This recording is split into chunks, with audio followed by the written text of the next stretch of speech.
Bonjour et bienvenue dans les 5 minutes essentielles. Aujourd'hui, nous allons répondre à la question « Qui est Jésus pour toi ?» Est-ce que c'est un homme historique qui a bien marqué l'histoire? Est-ce que c'est pour toi un philosophe? Ou alors seulement un bon orateur qui a subjugué des foules? Ou alors encore un gourou? Dans les médias, dans les livres, on le fait passer à toutes les sauces. Mais ce qu'il nous faut remarquer, c'est qu'on parle encore beaucoup de lui aujourd'hui. Notre calendrier est même fixé sur sa naissance. Ce n'est donc pas n'importe qui. Dans les évangiles, Jésus lui-même va demander qui il est aux yeux du peuple. Dans l'évangile de Matthieu au chapitre 16, versets 13 à 16. Jésus, étant arrivé dans le territoire de Césarée de Philippe, demanda à ses disciples « Qui dit-on que je suis, moi, le Fils de l'homme » Ils répondirent « Les uns disent que tu es Jean-Baptiste, les autres Élie, les autres Jérémie ou l'un des prophètes. » « Et vous, leur dit-il, qui dites-vous que je suis » Simon-Pierre répondit « Tu es le Christ, le Fils du Dieu vivant. » Alors on pourrait se poser la question, Jésus est-il en crise d'identité? Non, pas du tout, il sait bien qui il est, mais ses disciples, eux, ne savent pas vraiment qui il est. Qui est cet homme qui est venu nous appeler un jour, qui guérit les malades, qui pardonne les péchés, qui multiplie les pains ou encore qui marche sur les eaux? Jésus pose cette question à Césarée. Tout le monde sait qui est César, ce qu'il représente, mais qui le connaît intimement? Au travers de cette question, c'est ce que Jésus désire provoquer pour lui-même dans le cœur de ses disciples. Connaître intimement Jésus. Jésus n'est pas Jean-Baptiste, ni Élie, ni l'un des prophètes. Il n'est pas le fantôme ou la résurrection d'un homme pécheur. Il est le Fils du Dieu vivant, le Messie, celui que tous attendent.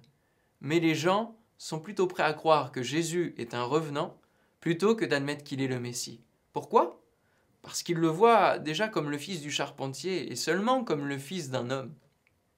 Parce qu'il y a aussi une soumission s'il est le Messie, une crainte à avoir, et ils ne veulent pas s'y soumettre.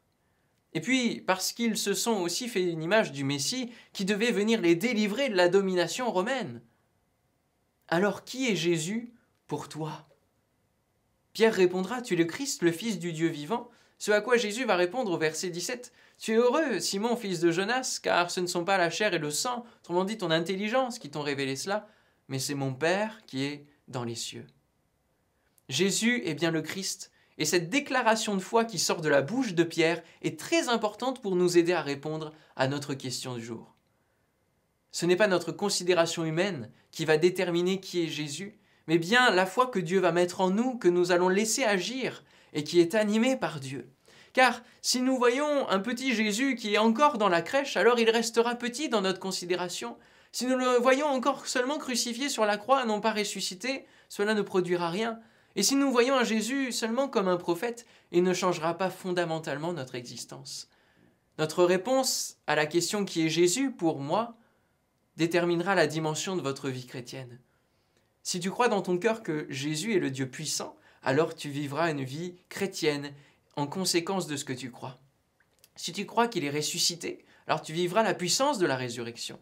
Si tu crois dans ton cœur que Jésus est le prince de la paix, alors tu jouiras du repos en Christ. Si tu crois encore que Jésus est le Fils du Dieu vivant, tu expérimenteras dans ta vie chrétienne puissance de vie et assurance. Notre réponse à la question qui est Jésus pour moi nous ouvrira aussi la révélation du plan de Dieu pour notre vie ou pas. Versets 20 et 21, « Alors il recommanda aux disciples de ne dire à personne qu'il était le Christ. Dès lors, Jésus commença à faire connaître à ses disciples qu'il fallait qu'il aille à Jérusalem, qu'il souffre beaucoup de la part des anciens, des principaux sacrificateurs et des scribes, qu'il soit mis à mort et qu'il ressuscite le 3e jour. » Ce n'est qu'après la déclaration de foi de Pierre et la révélation de qui était Christ que Jésus va commencer à dévoiler le plan de Dieu pour Jésus. Il va parler de la croix, des temps à venir. Et du coup, en fonction de notre réponse personnelle, Jésus va se révéler plus ou moins à nous. Alors aujourd'hui, ouvre ta vision sur Jésus. Déclare qui il est pour toi. Il a de merveilleuses bénédictions en réserve pour ta vie. Il a un plan, un chemin tout tracé qu'il désire te faire connaître. Considère-le à sa juste valeur, comme le Fils du Dieu vivant. Mets-le en priorité pour ta vie.